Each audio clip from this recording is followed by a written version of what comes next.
The story begins with Amalia and Mark living in a sprawling mansion nestled in the upscale Victoria Island neighborhood of Lagos, Nigeria. Their home is a stunning fusion of modern luxury and African heritage. The entrance hall features hand-carved wooden doors imported from Benin, each panel depicting ancestral stories passed down through generations.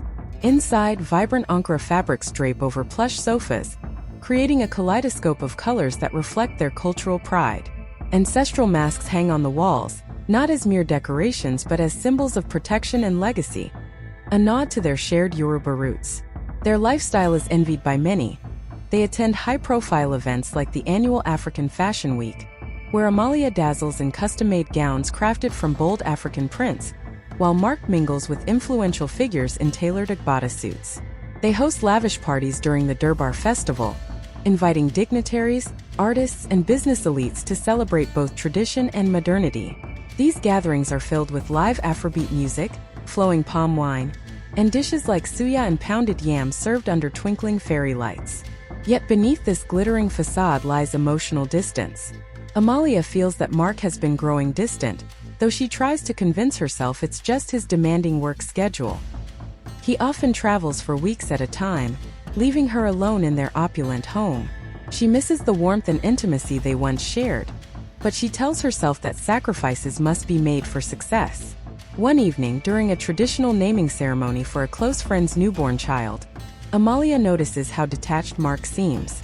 While others gather around the baby, offering blessings and pouring libations to honor the ancestors, Mark stands apart, glued to his phone. When Amalia gently reminds him to participate in the ritual, he brushes her off, saying, "It's just superstition anyway." His dismissive tone stings her deeply, as these traditions are sacred to her family. A few days later, Amalia is preparing for an upcoming family gathering to celebrate their ancestors' legacy, a cherished event held every year to honor those who came before them. As she carefully arranges photos of her grandparents and lays out ceremonial items like kola nuts and alligator pepper, she decides to borrow Mark's phone to check a reminder about the guest list. While scrolling through his messages, her heart stops. She sees exchanges between Mark and someone else, messages filled with passion and longing. Her hands tremble as she reads phrases like, "I can't stop thinking about you," and "When will we see each other again?" But what truly shatters her world is the name on the screen. Sophia, her younger sister. Amalia drops the phone, her mind racing. How could this happen? Sophia, her own flesh and blood, the person she trusted most after their parents. And Mark, the man she vowed to spend her life with, betraying her in the worst possible way. Tears blur her vision as she struggles to process the betrayal. In African culture, family honor is everything. Public scandal could tarnish not only their reputation, but also their standing within the community. Amalia knows that exposing the affair would bring shame upon her entire family, especially her parents, who have always prided themselves on unity and integrity. She decides to keep the secret, hoping it's just a fleeting infatuation that will fade with time. She convinces herself that confronting Mark or Sophia now would only escalate the situation. Instead, she buries her pain, putting on a brave face at family events and pretending everything is fine. But inside she feels hollow. Every smile she forces feels heavier than the last. At night, she lies awake, replaying the messages in her mind and wondering how she missed the signs. As weeks pass, the situation worsens. Sophia begins acting provocatively, flaunting her relationship with Mark right under Amalia's nose. During a family dinner, where the table is laden with aromatic jollof rice, spicy egusi soup, and freshly fried plantains, Sophia leans across the table to whisper something in Mark's ear, laughing flirtatiously. Amalia's stomach churns as she watches them interact. She excuses herself to the kitchen, pretending to fetch more water, but her hands shake so badly that she nearly drops a glass. Later that evening, she confronts Sophia privately in the hallway. "Why are you doing this?" Amalia demands, her voice trembling. "How could you betray me like this?" Sophia smirks, unfazed. "Oh, please, Amalia.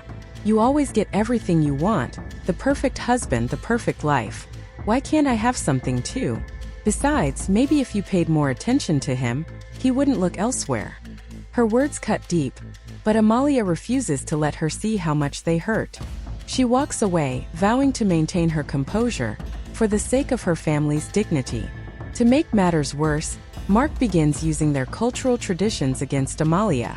One evening, after another tense argument about his lack of involvement in family rituals, he explodes in frustration. "You're obsessed with these outdated customs," he snaps, gesturing toward the ancestral masks on the wall. "You act like they're more important than our marriage. No wonder I feel suffocated here." Amalia stares at him, stunned. "These outdated customs are part of who I am," she retorts. "They connect us to our roots, to something bigger than ourselves. But apparently you don't care about any of that anymore." His accusations sting because there's a kernel of truth in them. Amalia has always clung tightly to tradition, seeing it as a source of strength and identity. But now she wonders if her rigidness pushed Mark away, or if he was simply looking for an excuse to stray. A few months later, the family gathers for a quiet Sunday lunch at their Lagos home. The air is thick with tension as Sophia makes an announcement that shocks everyone. She is pregnant.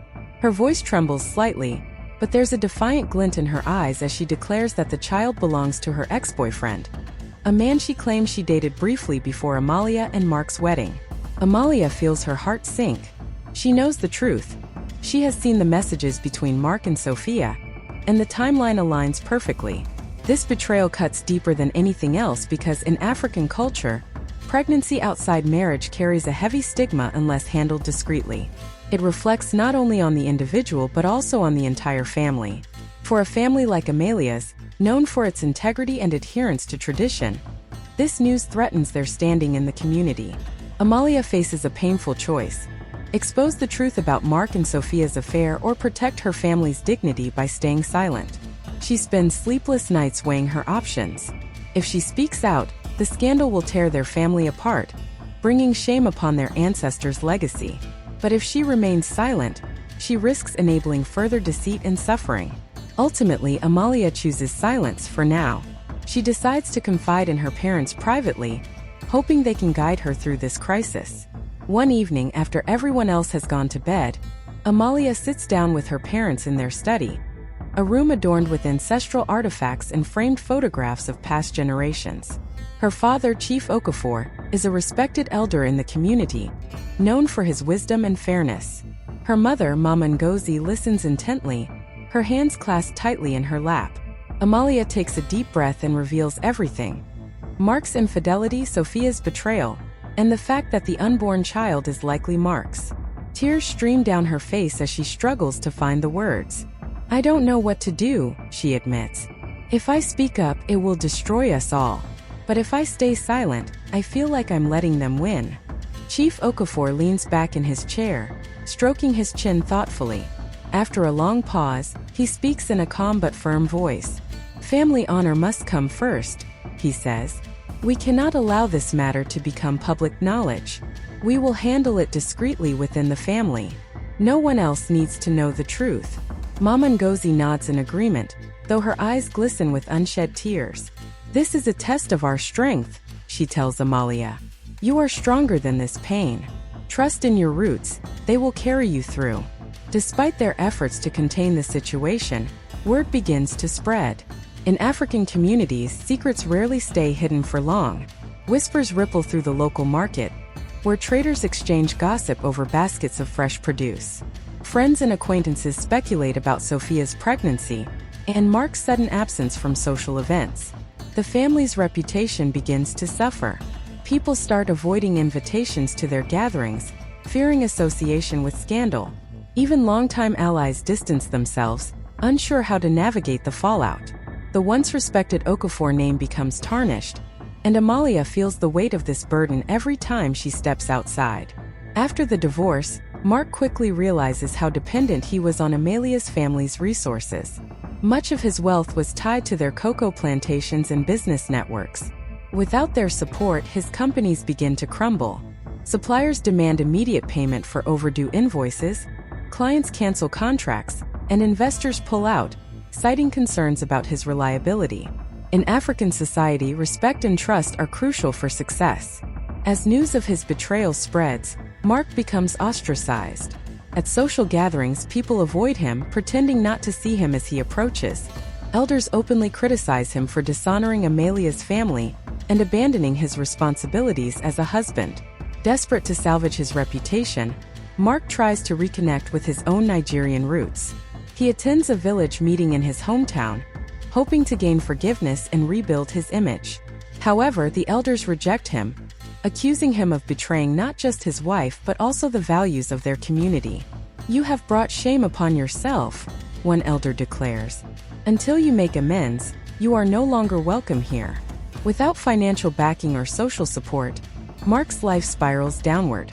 His luxurious mansion is repossessed, his cars are sold off to cover debts, and he moves into a modest apartment on the outskirts of Lagos. The man who once thrived in high-profile circles now finds himself isolated and struggling to survive. As Mark fades into obscurity, Amalia emerges stronger. While her family's reputation took a hit initially, their decision to handle the matter discreetly earns them some measure of respect. People admire Amalia's grace under pressure, and her commitment to protecting her family's legacy. Amalia channels her pain into action, launching a foundation to empower young African women. She hosts workshops on entrepreneurship, leadership, and self-worth, drawing inspiration from her own experiences. Her efforts resonate deeply within the community, and she becomes a symbol of resilience and strength. Meanwhile, Sophia's situation grows increasingly desperate. With Mark unable to provide for her, she tries to return to her family, but her parents refuse to accept her. They view her actions as a betrayal of their values and fear the shame she has brought upon them. At social events, Sophia is met with cold stares and whispered judgments. She clings to the hope that her child will bring redemption, but even that dream feels distant as she struggles to navigate life without support. Unlike Mark, Amalia remains respected and financially secure, thanks to her family's unwavering support. Recognizing the emotional toll the betrayal has taken on her, her parents organize a healing ceremony, a sacred ritual rooted in African tradition. The event takes place at their ancestral compound, where generations of their family have gathered during times of hardship and triumph. The evening begins with the rhythmic beats of traditional drums echoing through the air. Elders from the community gather around a circle, dressed in flowing Agbada robes and vibrant head wraps.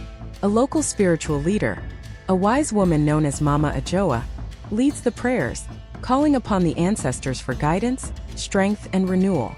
She burns incense made from dried herbs, filling the space with a soothing aroma that symbolizes cleansing and rebirth. Amalia sits at the center of the circle, surrounded by her loved ones. As Mama Ajoa speaks words of encouragement, she places a strand of white beads around Amalia's neck, a symbol of purity and resilience. "You are not defined by the pain others have caused you," Mama Ajoa says. "You carry the spirit of your ancestors within you. Let it guide you forward." Tears stream down Amalia's face, but they are tears of release rather than sorrow. For the first time since discovering the betrayal, she feels a sense of peace. This ceremony becomes a turning point for her, a moment when she decides to reclaim her life and focus on what truly matters. Inspired by her own journey, Amalia decides to channel her energy into giving back to her community. She launches a foundation called Umwada Rising, named after the Igbo term for daughters of the land.